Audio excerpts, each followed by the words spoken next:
Chapter 6, Fundamental Rights and Duties. In the previous chapter, we studied how the Constitution of India was written.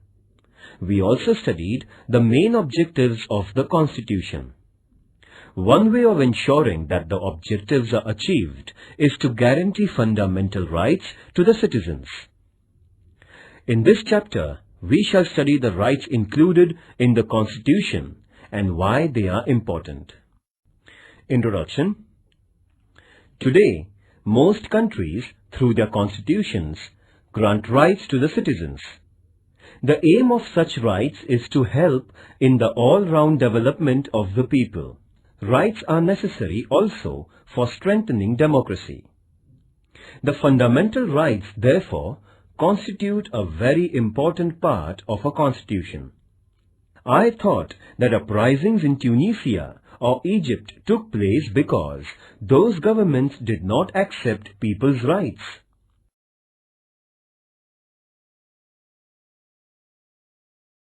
A. What is a right? When we say that a person has a right, we mean that the person can engage in a certain act and that others accept that behavior. Having a right also means that the person can expect specific behavior from other persons and from the government. Thus, rights can come into being only when other members of society and the government accept certain obligations. You must have seen that there is a silence zone near hospitals. This is a regulation local authorities declare that you cannot blow horns while passing through the silence zone. This regulation comes in the backdrop of a socially accepted idea that patients in the hospital need silence and that they are entitled to rest and recuperation in peace. Thus, the patient's claim to rest is accepted by society, and then a regulation is made to enforce that claim. Society accepts various such claims mainly when they are seen as reasonable. In other words, rights require in the first place an agreement among members of the society over what are reasonable claims of its members. Then, it also requires legal provisions for ensuring the rights. Such legal provisions include limits on the powers of the government.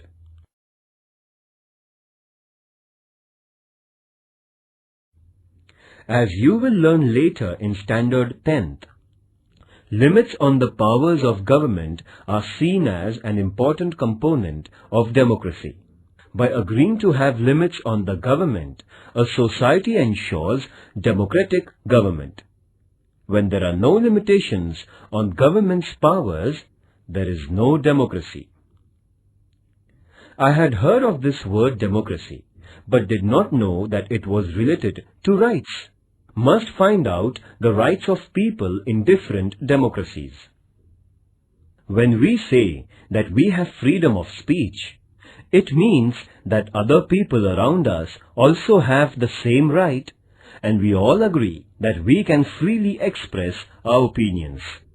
Then, there must also be legal provisions for protecting the freedom of speech. There must be provision that police or any other government officers cannot unnecessarily restrict our right to express our views. In this sense, rights imply limitations on the powers of the government. By granting rights to citizens, governments agree to limit their powers. Read newspapers of 1 week. List the new items that are against the government or critical of the government or some leaders. What would happen if the government said that you cannot publish any news that is against the government or cannot publish news items that criticize the government? By allowing publication of news opposed to it, the government accepts certain limitations. This is also known as freedom of the press. This freedom is part of a freedom of speech.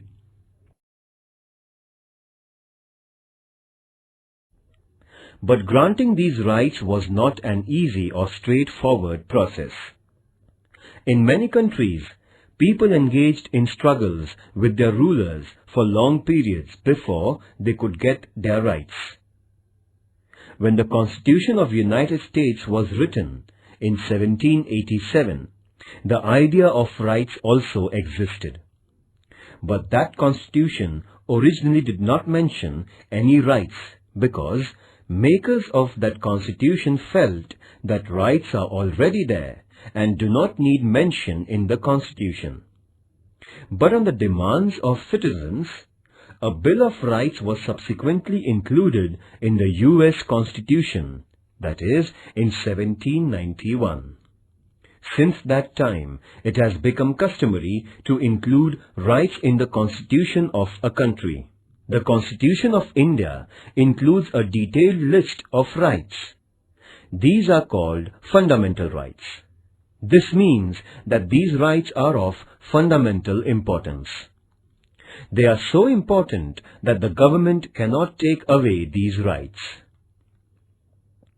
Long back in 1215, the British monarch had to agree to some restrictions over the monarchical powers. This agreement is famous as the Magna Charta, a charter agreed by the king. Even after this, there were many struggles in England between the people and the monarch.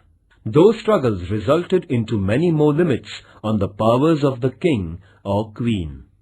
Ultimately, these struggles led to democracy and acceptance of citizens' rights. In 1776, the American people declared their independence from England. That declaration is known as the Declaration of Independence, in which it was asserted that certain rights of human beings were inalienable, meaning that nobody could take those rights away. Similarly, the French Revolution of 1789 also underlined the importance of rights through the Declaration of Rights of Man and of the Citizens.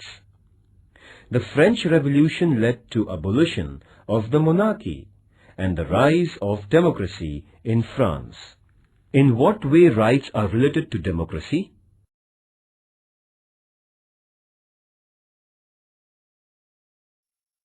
Educational and cultural rights. India is full of diversity.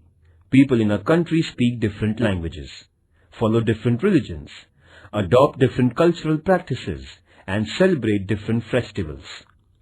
This is possible only when we do not force people to give up their own cultural practices and adopt the culture of the majority. In every part of the country, some cultural or linguistic groups will be in a minority. Do they have to follow the culture of the majority? Freedom means that minorities should be free to adopt and practice their own culture. The Constitution has guaranteed such cultural diversity by protecting educational and cultural rights of minorities.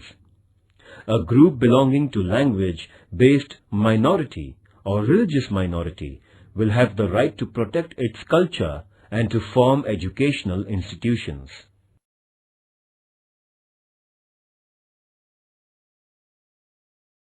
B.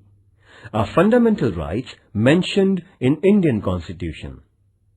Even before India became independent, our leaders were aware that a future India must respect rights of citizens and that there must be a guarantee of those rights. When India was under British rule, Motilal Nehru, who was president of an all-party committee, demanded that the government must adopt a Bill of Rights, that is, in 1928. Before Motilal Nehru, Lokmanya Tilak had declared that Swaraj was my birthright. And before Lokmanya Tilak, Mahatma Phule had recognized the importance of education and equality as rights of human beings.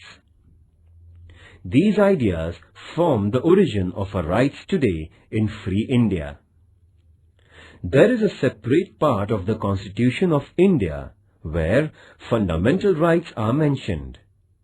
These fundamental rights include liberty, equality, right against exploitation, right to freedom of religion, cultural and educational rights, and right to constitutional remedy.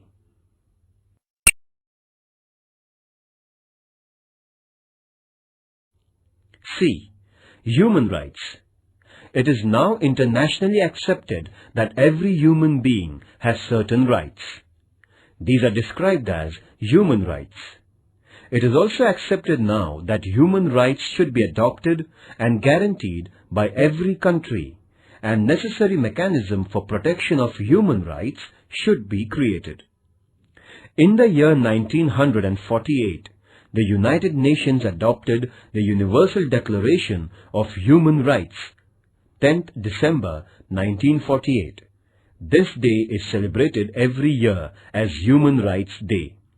Later, in 1966, the General Assembly of United Nations adopted the International Covenant of Economic, Social and Cultural Rights, and many countries have signed that agreement. According to the international norm, India has created the National Human Rights Commission in 1993.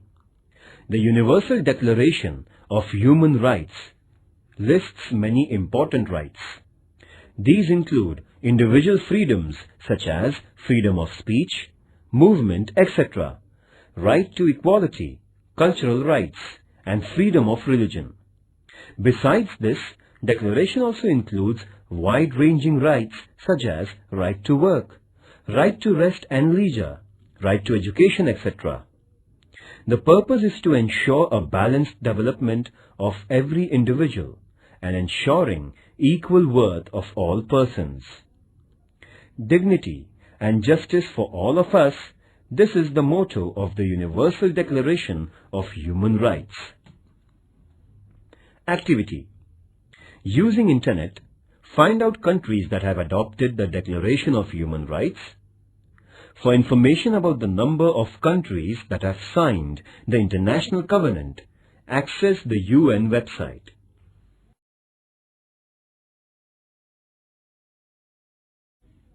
D. Citizens' duties. Why can't we have only rights and no duties? It is often said that rights and duties are two sides of the same coin. Do you know what it means?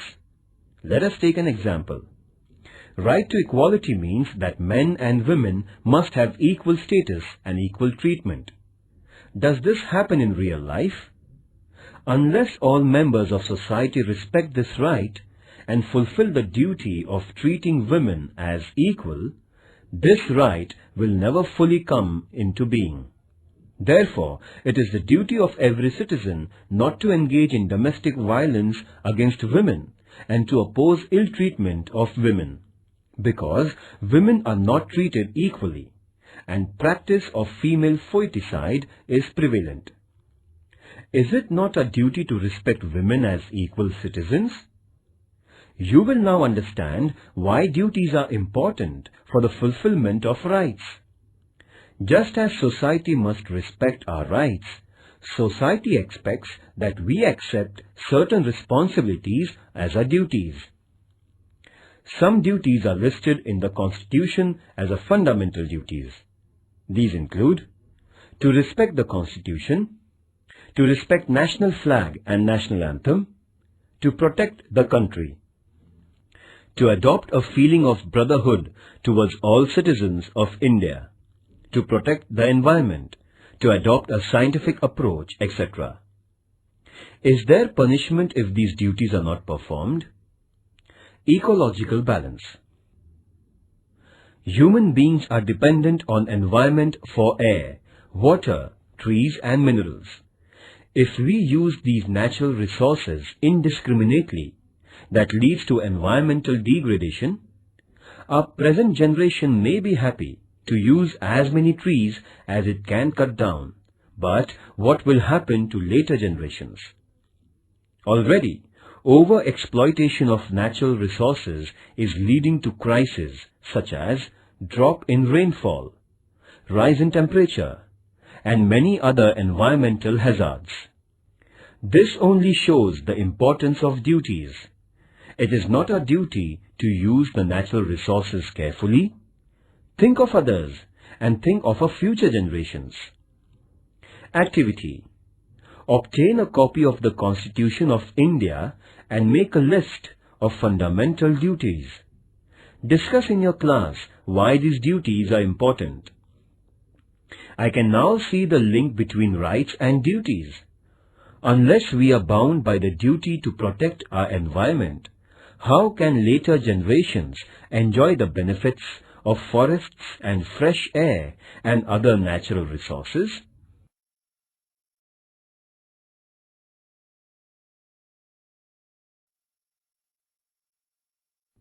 Right to equality. Democratic government means that the government is not arbitrary. It works according to rules and regulations. But what if rules were only applied to some people and not to some others? It would still be an arbitrary government. Therefore, there must be the same rules for everyone. This is the principle of equality before laws. Our Constitution guarantees that all persons will be treated equally by the government. Equality means that persons will not be treated differently just because of the gender, religion or caste, etc. Right to equality also means that everyone will get equal opportunities. Remember that there are many inequalities in our society, and to remove those inequalities is the objectives of our Constitution.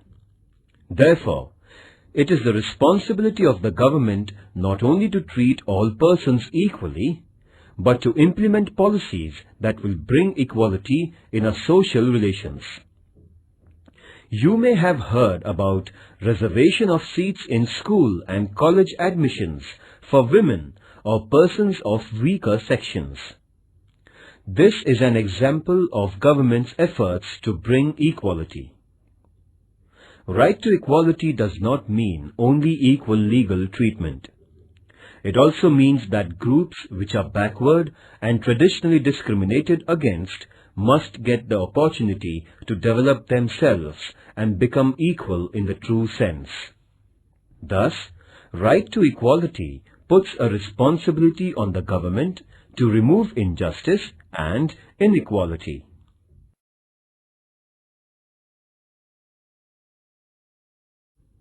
Right to freedom of religion. In India, people follow different religious practices, but the government does not support or oppose any religion. Every person is free to follow any religion and pray according to her or his religion and also propagate their religion. The government will not differentiate between persons of different religions only on ground of their religion. And because there is no religion which is the official religion of our country, government or government-aided institutions will not force us to follow any particular religious practice. Government also does not itself preach any religion or give religious education in schools aided by it.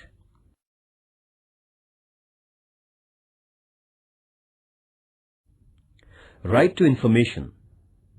Similarly, the right to information is now enforced, though it is not part of our fundamental rights. Citizens cannot judge the government if they do not have enough information. Therefore, of late, it has been accepted all over the world that democracy means citizens' right to get the information from their government. This is known as the right to information. After the efforts of the senior social activist Anna Hazare and his followers, right to information was passed by the Government of India.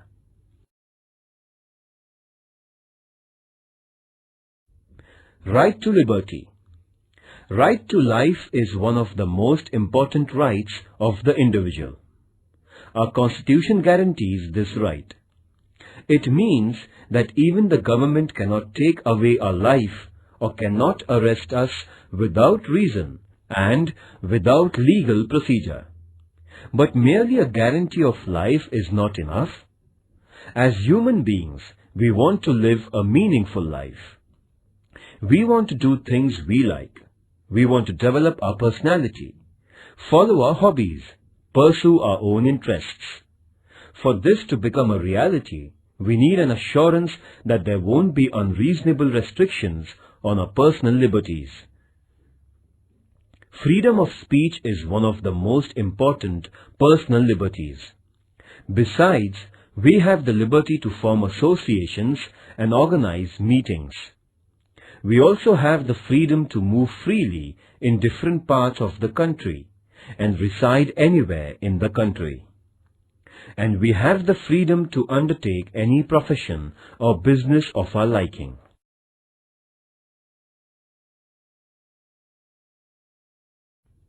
Right to constitutional protection.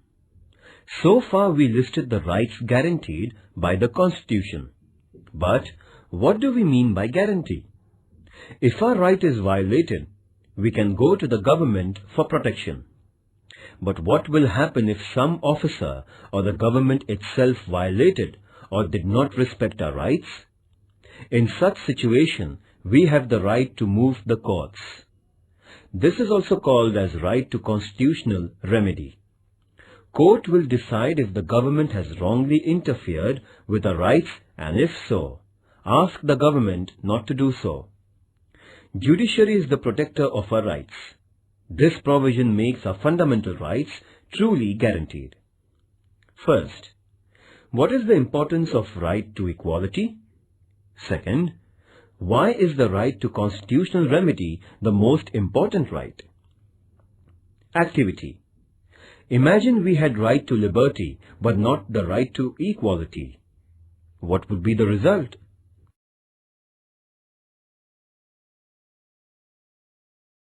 Right against exploitation. Both liberty and equality will be violated if some people are forced by others to undertake some work against their wishes. Because of poverty, there used to be many people who would take loans from private moneylenders, and the moneylenders would then force them to work without payments until the loan and interest are repaid. This practice was known as forced labor or wait. The Constitution has declared such practices as illegal. There will be no slavery in any form, and nobody will be treated as a bonded labor. Another fallout of poverty is that children from poor families are required to undertake work and earn money. As a result, children are sometimes employed in very hard and dangerous jobs, such as the job of making firecrackers. The Constitution has banned such practices because these involve exploitation of children. Children below the age of 14 years of age cannot be employed in hazardous jobs.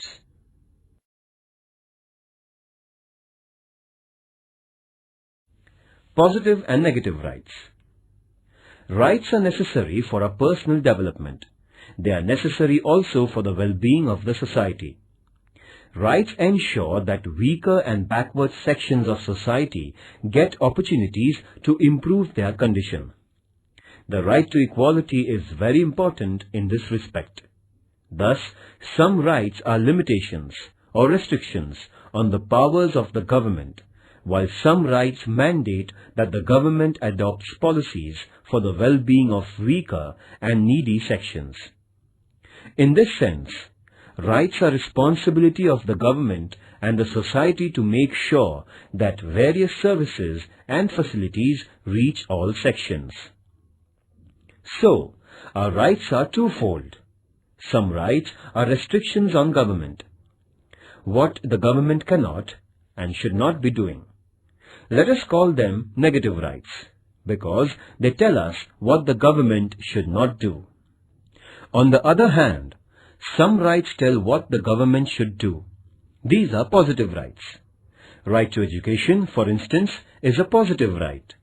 On the other hand, freedom of speech is a negative right, meaning that it states that government cannot put unreasonable restrictions on a freedom of speech.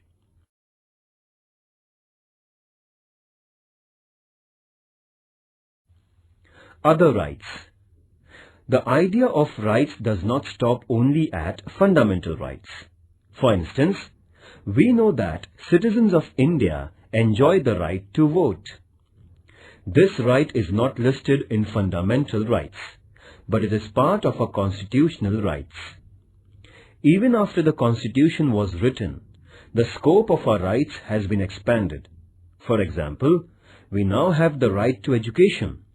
Under this right, all children between the age of 6 and 14 are entitled to education. Activity. Collect the information about right to education. Discuss in your class the importance of right to education.